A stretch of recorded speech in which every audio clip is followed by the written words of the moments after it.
Dear students, viewers and the subscribers, welcome to the IAS Mentor.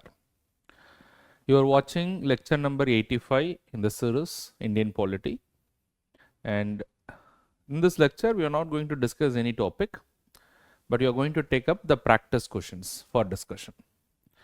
As I told number of times, one of the important pillar that will help you to succeed in the UPSC examination, or for that matter any competitive examination, is the regular revision of especially the previous year questions, and of course certain other practice question also, but however the first priority should be given to previous year questions. So that will help you to verify whether you are going in the right direction, whether your preparation is up to the mark, you are in a position to solve what has been asked in the previous years. So today in this class we are going to do some of the previous year questions. That is what exactly I am going to do from the topic of what is called as Union Legislature, that is from the Parliament. So it has been our strategy that after covering a substantial part, we'll do previous year questions and we'll do some practice questions. So with that ideology, we'll just proceed. We will do some practice questions from the topic of the Parliament. So there are 15 questions. We'll take it one by one gradually. And if you have any questions in any of these things that you're going to discuss, you can put it in the comment box or you can reach out to me. Come to the question number 1. With reference to the Parliament under the Constitution, consider the following statements. In reference to the Parliament in the Constitution, consider the following statements. Statement 1. The Parliament comprises of both elected as well as nominated members. Yes, of course. If you see Parliament as a whole, you have both elected members. You have both elected members in Lok Sabha and Rajya Sabha, and you have today nominated members in the Rajya Sabha also. But however, there are no nominated members in the Lok Sabha. But yes, the question is not asking separately for the houses. In general, are there nominated members? Yes. So therefore, it is right. All the members of the Council of States, that is, Council of State is the other name for Rajya Sabha. All the members in the Council of States are elected indirectly, and they can be elected only from the state where they can be a resident. Now remember, there are two things to this. So two important information are given in this particular statement. All the members of the Council of States are elected indirectly. It is not that all the members of the Rajya Sabha are elected. They are elected indirectly. Whoever is elected, they are elected indirectly. But however, there are certain nominations as well in Rajya Sabha. So the statement is not talking about the nominations. So anyways, this particular statement is wrong. But in addition to that, there is one more information. They can be elected only from the state where they are resident, not necessarily. So to get elected or to get contest election in Rajya Sabha, not necessarily they have to be resident in a state where they are getting elected. They can be resident anywhere in India, and they should be an elector from any constituency in India. So therefore, this particular statement is wrong. Which of the statements given above are correct? So this is very important to read whether it is correct or incorrect. Which of the statements given above are incorrect? Statement 1 or A is the answer. So please come, let us move to the question number 2. Consider the following statements regarding the seats allocated to the Lok Sabha. So how the seats are allocated to Lok Sabha? The total number of seats allocated to the Lok Sabha from every state is presently based on 2001 census. The total number of seats allocated to the Lok Sabha presently is based on what is called as 1971 census. It is not based on 2001 census. And the 1971 census is likely to continue till the first census is published after the year 2026. So till that point after which census is likely to continue, it is the 1971 census. So therefore 2001 census is wrong. Now 2001 census is used for two purposes. One is to draw the boundaries of each and every constituency, that is based on 2001 census, and reserving the seats for the scheduled caste and scheduled tribe. For that also the 2001 census is used. But the total number of seats is based on 1971 census. And which body does all those things? Which body will determine the total number of seats, drawing of boundaries and all those things? It is to be done by the Delimitation Commission. The Delimitation Commission, which is entrusted with the above function, is a constitutional body. The Delimitation Commission, which is entrusted with above functions, is not a constitutional body, but it is a statutory body. Because the Delimitation Commission is not established by the Constitution. If something is established by the Constitution, then it is a constitutional body. But the Delimitation Commission is established by an act of Parliament. It is established by a law, an ordinary law. So therefore, it is a statutory body and it is not a constitutional body. So what is the status of Delimitation Commission? Suppose if they are given a statutory body, then the answer is right. To say that to be a constitutional body, the answer is wrong. There is no representation from union territories in case of Lok Sabha. In case of Lok Sabha, each and every single union territory has got representation. Each and every single union territory. But in case of Rajya Sabha, there are only 3 union territories which has got representation. If you know the answer, put it in the comment box. Which of the union territories among the 8 union territories has got representation in the Rajya Sabha? But in case of Lok Sabha, this is wrong. To say there is no representation from union territories, every single union territory has got representation in the Lok Sabha. So which of the statements given above are incorrect? So incorrect is all the 3 statements are incorrect. 1 only, 2 only, 3 only. What is the answer? 3 only. All the 3 statements are incorrect. So the right answer is option C in this particular case. Come to question number 3. Which of the following constitutional amendment has done away with the nomination to Anglo-Indians in the House of People?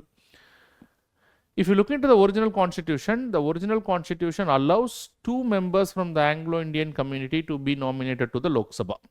And who can nominate them? The president can nominate 2 members from the Anglo-Indian community on the aid and advice of the Council of Ministers. Similarly, in case of the state legislature, that is in the legislative assembly, 1 person from the Anglo-Indian community can be nominated by the governor, again on the advice of the Council of Ministers. But in the original constitution, this provision was to be there only for the first 10 years after the commencement of the constitution. So what happened after the commencement of the constitution? Every 10 years, the amendment happened to the constitution and they extended this provision for another 10 years. In this way, from 1950 till 1970, for 50 years, for 70 years, they kept on extending it, amending the constitution every 10 years.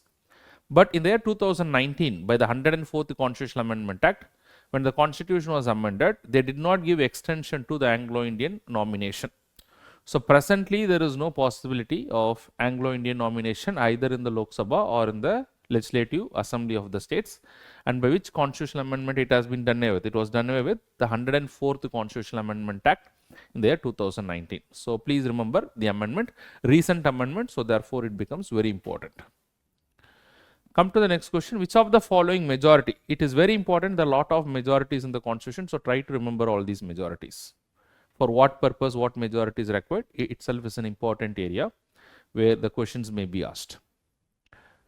Which of the following majority is required for election of the removal of the speaker and the deputy speaker in Lok Sabha respectively? So which majority is required for the removal, for the election and removal? So first it is election of the speaker and then the removal of the speaker and the deputy speaker in the Lok Sabha respectively. Both in case of speaker and the deputy speaker, the majority that is required to elect them is what is simple majority. So in case of election, it is simple majority. And in case of the removal, it is what is called as effective majority. It is the same. So what is simple majority? It is the majority of the members present as well as voting. And what is effective majority? Effective majority is a majority of the effective membership of the house, where the effective membership is equal to total membership minus vacancies. And that's the way you calculate what is called as effective majority. So what is the answer here? It is simple and effective majority. So the answer is option D. So try to revise whatever you learned earlier. So once you revise, it becomes very easy for you to solve the questions. Come to the next question. Consider the following statements or consider the following. So there are 3 statements that is given. Now come to the question. How many of the above are charged expenditure upon the Consolidated Fund of India? So first of all, the expenditures that is there in the budget, these expenditure can be divided into 2 categories of expenditures. And how the expenditures shall be classified? It shall be classified into what is called as made expenditure and charge expenditure. And what is the difference between a made expenditure and a charge expenditure? A made expenditure is put to vote, whereas a charge expenditure is not put to vote, although it can be discussed in the House.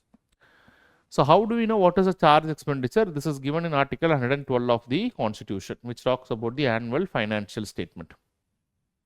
So if you look into Article 112, it gives a list of charge expenditure. So among them, what are all the charge expenditure? Salary of the President of India, yes, it's a charge expenditure. Pensions of judges of Supreme Court and High Court, yes. In fact, not only the pensions of judges of Supreme Court, but the salary allowances of the judges of the Supreme Court. But in cases of judges of High Court, it is only their pensions. because the salary and allowances of the judges of the High Court is charged upon the consolidated fund of the respective state. But however, they are talking only about the pensions here, so therefore it is the right answer. Debt charges of the government of India. Yes, if the government takes any debt, if it has any, it has borrowed any debt from anyone, money from anyone, the interest that has to be paid or the debt that has to be paid back, they are all charged upon the consolidated fund of India. So therefore, this is also right answer. How many of the above are charged expenditure upon the consolidated fund of India? The answer is option C, that is 3 only. All the 3 are considered to be what is called as charge expenditures. Alright, so with that we will move to the next topic, that is question number 6. The President of India has a power to exercise which of the following veto powers in case of a constitutional amendment bill? So, which of the following are the veto powers that the President can exercise? Now, remember, in case of a constitutional amendment bill, the President only option is to give the assent to the bill. That is what the 24th Constitutional Amendment Act 1971 is saying. The only option that the President can exercise is that he has to give the assent to the bill. So therefore, he doesn't have the power to withhold the bill. So he doesn't have the power to send it for reconsideration. Can he sit silently on top of the bill without giving the assent? So we do not have a precedent, and the Constitution does not say it explicitly. So therefore, when such a question comes, constitutionally what is permissible or what is explicitly mentioned is the President has to give the assent. So therefore, there is no exercise of veto powers. So therefore, the answer in this particular case would be option D. I hope you understand the logical explanation. So the answer is option D in this particular case. Come to question number 7. Consider the following statement. Statement 1. The departmentally related standing committee has representation from both Lok Sabha as well as Rajya Sabha. So what are DRSEs? We have seen that there are 24 DRSEs, and of this 24 DRSEs, 16 is in Lok Sabha, and of course 8 is there in Rajya Sabha. But every DRSEs will have got 31 members. And out of this 31 members, 21 from Lok Sabha, and you have got what is called as 10 from what is called as Rajya Sabha. So every DRSEs will have both representation from Lok Sabha as well as Rajya Sabha. So DRSEs has representation from Lok Sabha and Rajya Sabha. Estimates Committee, which is the largest financial committees between the Public Accounts Committee, Estimates Committee, and the Committee on Public Sector Undertaking, which is the largest financial committee. It is Estimates Committee. The Estimates Committee has got 30 members, and all the 30 members are only from the Lok Sabha. Representation only from the Lok Sabha. So this is also true. The General Purpose Committee has a specific function to perform as the Rules Committee of the House. To perform as per the rules of the House. Does the General Purpose Committee have any specific function to perform? In fact, the General Purpose Committee is part of what is called as the administrative committees. And if you look into the administrative committees, does the General Purpose Committee has any specific function to perform? In fact, the General Purpose Committee has no specific function to perform. That is why the name is called as General Purpose Committee. If any function does not fall under the jurisdiction of any of the committees, all those functions are taken up by what is called as a General Purpose Committee. So it does not have any specific function to perform. So therefore, that is wrong. How many of the statements given above are incorrect? So incorrect is statement 1 is correct, statement 2 is correct, but statement 3 is incorrect. So therefore, the answer is 1 only. So this is not a separate statement, rather it is part of the question. Okay. So come to the next question, that is question number 8. With reference to the Speaker Lok Sabha, the Speaker is a presiding officer of Lok Sabha. With reference to the Speaker of Lok Sabha, consider the following statements. While any resolution for the removal of the Speaker Lok Sabha is under consideration, the Speaker can be removed from the House. We have already seen it. And if at all the Speaker is to be removed, the Speaker can be removed by a motion that is addressed in the Lok Sabha by what is called as effective majority. So this we already know. While any resolution for the removal of the Speaker of Lok Sabha is under consideration, he or she shall not preside. Yes, they cannot preside over the House because their removal is under consideration. He or she shall not have the right to speak in the House. No, that is wrong. We have clearly seen that when a motion for the removal of the Speaker is there, he or she cannot preside over the House, but they can participate in the proceedings in the House and they will also have the right to speak. So therefore, this is wrong. He or she shall not be entitled to vote on the resolution in the first instance. When the removal motion is under consideration, the speaker is not presiding as a speaker of the house. And because he is not presiding, he will have the right to vote in the first instance. And suppose if he is presiding over the house, then only he will not have the right to vote in the first instance, where he will exercise what is called as casting vote. But in this case, he will have the right to preside over the house. Sorry, he will have the right to what is called as vote in the first instance. So therefore, he or she shall not be entitled to vote in the first instance is wrong. So what is the answer? Which of the following option given above are correct? So only one is correct. So therefore, the other statements are wrong. So the answer is option A in this particular case. Very, very important area. So try to revise it once again in case if you wanted to revise it. Consider the following statements. A bill amending the constitution requires a prior recommendation of the president. So we have clearly seen in case of a constitutional amendment bill, the bill does not require what is called as a prior recommendation of the president. And it can be introduced in either houses. And it can be introduced either by a minister or by a private member. So therefore, it does not require what is called as a prior recommendation. When a constitutional amendment bill is presented to the President of India, it is obligatory for the President of India to give his or her assent. This is true because we have seen this. This is mandated under the 24th Constitutional Amendment Act 1971. So therefore, this is true. A constitutional amendment bill must be passed by both Lok Sabha and Rajya Sabha by a special majority, and there is no provision for joint sitting. This is also true. As per Article 368 of the Constitution, which talks about the constitutional amendment, any constitutional amendment bill has to be separately passed in both the houses of the Parliament. They cannot be passed with what is called as a joint sitting if there is a disagreement. If there is a disagreement in case of a constitutional amendment bill, the bill does not become an act. So that's very important. So constitutional amendment bill must be passed by both the houses, that is both Lok Sabha as well as Rajya Sabha by special majority, and there is no provision for joint sitting. Which of the statements given above are correct? Statement 2 and 3. So both these statements are correct. Okay, so option B is the answer. Come to the next question. With reference to the anti-defection law in India, consider the following statements. The law specifies that a nominated legislator cannot join a political party within 6 months after being appointed to that particular house. As per the anti-defection law, a nominated legislature can join any party within 6 months. But after 6 months, he cannot join. So if he is joining within 6 months, no issue. So the statement is extremely contrary to what is the provision. Apart from that, the anti-defection law also says that a member of parliament shall not leave the party or join another party or act contrary to the party directions. An independent member should not join any party. In all these cases, they are liable to be disqualified, and the disqualifying authority is the respective presiding officers. The law does not provide any time frame within which the presiding officer has to decide the defection cases. This is true. In fact, as of now, under the constitution, there is no time limit. This is one of the criticism, because then the presiding officer can misuse and keep pending the petitions. So this is a criticism, and this particular statement is also true. So which of the statements given above are correct?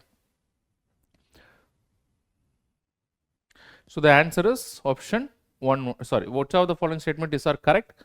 So the correct statement is B only, that is option 2. Come to next question. Consider the following statements. The President of India can summon a session of Parliament at such a place as he or she thinks fit. This is true. In fact, who is to summon the sessions in the Parliament? The President. But not necessarily the President has to summon the sessions of the Parliament only in the Parliament. It can do it in the other place also, based on the aid and advice of the Council of Ministers. The Constitution of India provides for 3 sessions in the Parliament. We have discussed the Constitution does not prescribe the number of sessions. Today, 3 sessions that we follow is only based on parliamentary convention. Nothing is fixed in the Constitution. So the Constitution of India provides for 3 sessions of the Parliament in a year, but it is not mandatory to conduct all the 3 sessions.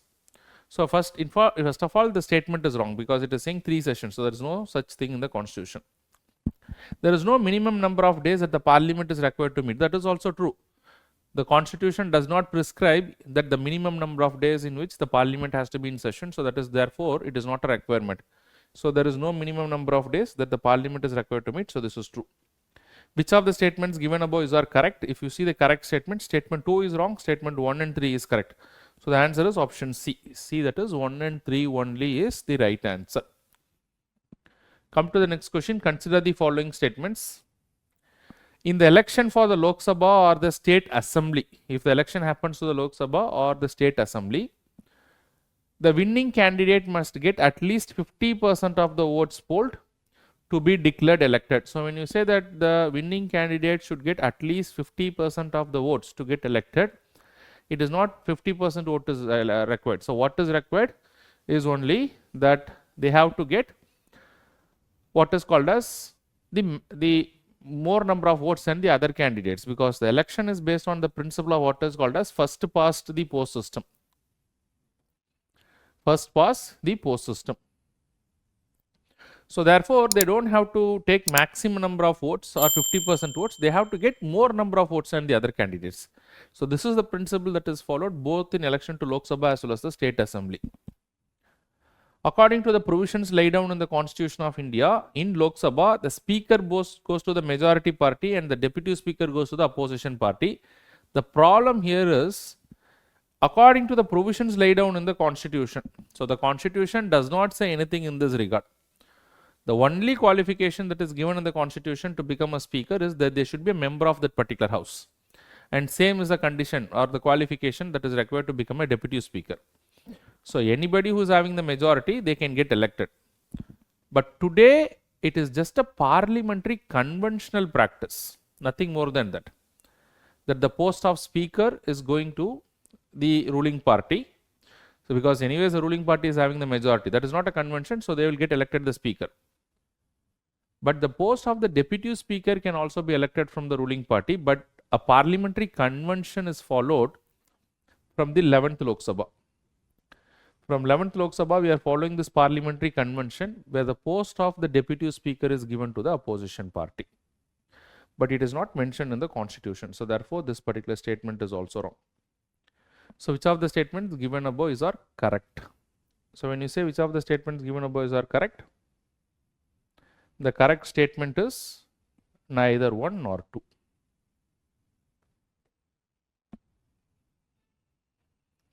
Come to question number 13.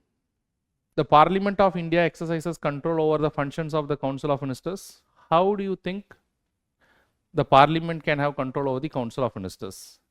Can they have control through questions, that they ask questions in the Houses of the Parliament? Yes. Can there be control through what is called as supplementary questions? Yes. In the question hour, they can ask supplementary questions also in case of a state question. So in all the cases when the question is there, the ministers has to give the answer. So therefore, it brings in what is called as an accountability. And then adjournment motion, yes, adjournment motion also brings in what is called as accountability.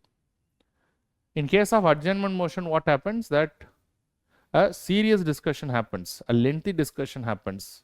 So therefore, that will also bring in what is called as accountability. So therefore, what is the answer? The answer is option D, that is 1, 2 and 3 only. Come to the next question, that is question number 14. Which of the following statement is or correct? Which of the following statement is or correct? Statement 1, all bills pending in the Lok Sabha lapses on its prorogation. Do all bills pending in the Lok Sabha lapses on its prorogation? There is nothing to do with the bill in case of prorogation, because prorogation is only termination of a session. When do the bill lapse? The bill lapse only in case of the dissolution of the House, not in case of prorogation. Therefore, this particular statement is wrong. Come to the next statement. A bill pending in Rajya Sabha which has not yet been passed by Lok Sabha. That means the bill is introduced in the Rajya Sabha which has not yet been passed to Lok Sabha. That means the bill is introduced in the Rajya Sabha and it is there in the Rajya Sabha. Shall not lapse on dissolution of Lok Sabha. True, because the bill is yet to establish a relation with the Lok Sabha. So what is the general rule that you have seen? That any bill which has got any relation to Lok Sabha will lapse. And if it has no relation with Lok Sabha, the bill is not going to lapse. Even if the bill has got a relation to Lok Sabha, but if the president is involved, then also the bill will not lapse. In this case, the bill is yet to establish any relation with Lok Sabha. So therefore, the bill does not lapse. So here it is saying all bills pending in Rajya Sabha which has not yet been passed by the Lok Sabha shall not lapse. Okay, so this is true. It will not lapse. Select the correct answer from the codes given below. So the answer is 2 only. This is right. Come to the last question for the day. Consider the following statements regarding the no confidence motion. There is no mention of no confidence motion in the Constitution of India. This is true. In fact, there is no mention of the no confidence motion. This no confidence motion is to see whether the government is having the majority or not. But there is no mention of this word in the Constitution. It is only mentioned in the rules of the House. To be very specific, the rules of Lok Sabha. A motion of no confidence can be introduced only in the Lok Sabha. True. Because it is only in the Lok Sabha, the government needs to have a majority. So therefore, to check the majority where this no confidence motion can be introduced, it is to be introduced only in the Lok Sabha. So this is true. So there is no mention of no confidence motion and it is introduced in the Lok Sabha. Which of the statements given above are correct? Both the statements 1 and 2 are correct. So with that, we are coming to the end of this particular discussion. So if you have any questions, you can please reach out to me. As I am repeatedly saying, what is one of the important pillar for your success is the periodic revising and as well as taking of the previous year questions. So do take these practice questions and the videos seriously, watch it, revise it and succeed in the examination. Thank you very much for watching this particular lecture. All the best.